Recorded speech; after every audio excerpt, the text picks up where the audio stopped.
The first day of 2024 might have been a day of global celebration, but not for Japan. For Japan, it was a time of high alert, devastation, and destruction.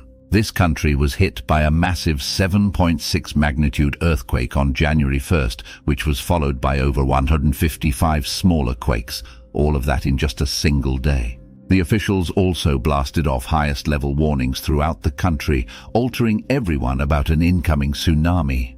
Then on January 2nd, another disaster struck.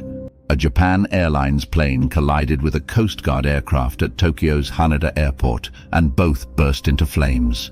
These events raised two important questions. Why does Japan experience so many earthquakes and tsunamis?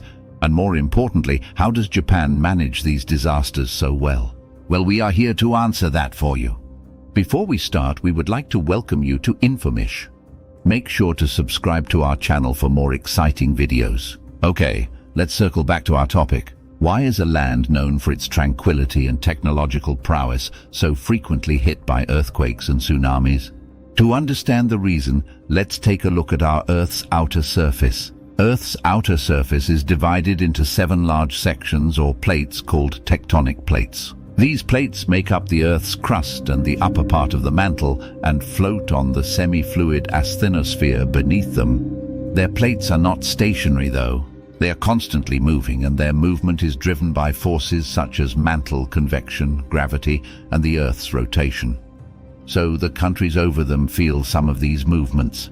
Japan sits in a unique spot on our planet, right where 4 of these tectonic plates meet. These are the Pacific, Philippine, Eurasian, and North American plates.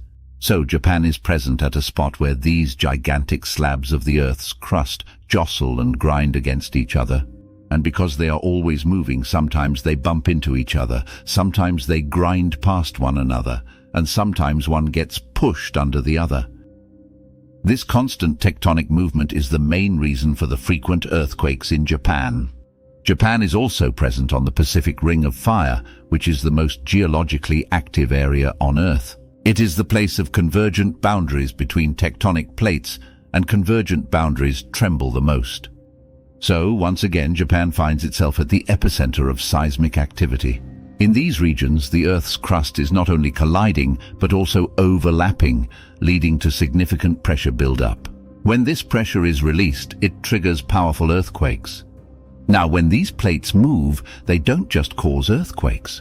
They also create tsunamis. Now, why is that? You see, a tsunami is caused when there is a sudden shift on the ocean floor, like when a tectonic plate slides under another. This shift displaces a colossal amount of water, which sends waves racing across the ocean at incredible speeds, and so causing a tsunami. But why is Japan especially prone to tsunamis?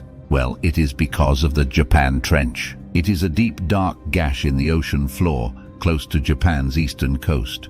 There are 2 plates under it, the Pacific and Okhotsk plates. When the Pacific plate slips beneath Okhotsk, it causes massive movement in the ocean bed and produces tsunami waves. This region is so shaky that about 90% of the world's tsunamis and earthquakes occur in the Pacific Ring of Fire, with Japan getting more than its fair share.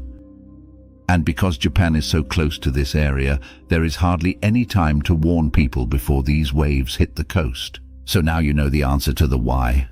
Japan's position at the intersection of these tectonic giants, its proximity to the deep and ominous Japan Trench, all contribute to its frequent encounters with earthquakes and tsunamis. But through it all, Japan has adapted. Now it is always ready to face the next wave or tremor. The officials started with the buildings. Japan has set high standards to ensure they can withstand the Earth's tremors. Their basic rule for building a structure is the Taishin standard. While following this standard, the engineers have to maintain the sturdiness of pillars, walls, and beams so buildings can resist shaking. For taller structures, they have to maintain the Seishin standard. It involves installing dampers and thick rubber mats under the foundation which can absorb earthquake vibrations.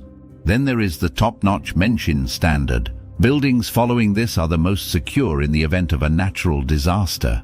They stand on layers of lead, steel, and rubber and move independently from the ground. The Tokyo Skytree is one such building that is built on Menshin standards. So when the 2011 catastrophe hit Japan and 400,000 buildings were destroyed, this tower did not suffer even a scratch. Japan has also taken some pretty good measures when it comes to facing tsunamis. It has built big stone walls along the coast called coastal dikes, which dampen the tsunami waves. For quick escapes, they have built evacuation towers. When a tsunami comes without a warning, people can run up these towers to stay safe. Japan has also built sea walls, lots of them along the coastline. But even these mighty walls couldn't stand against the 2011 tsunami. That was a wake-up call, and Japan went back to the drawing board to make things even safer. In 2017, people planted 40,000 seedlings to grow tsunami forests near the coastal area so that the trees can act like natural bouncers and slow down the tsunami waves.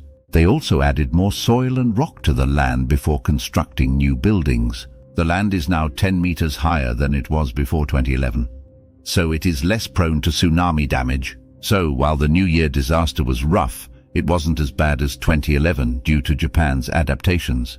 It shows that Japan is always learning, always improving. It is in a constant fight with natural calamities, and it is getting better at it with every round. What else do you think can be done to prepare for these disasters? Share your opinions with us in the comments below. Don't forget to subscribe to our channel to hear about more surprising mysteries. We will catch you in the next video. Goodbye.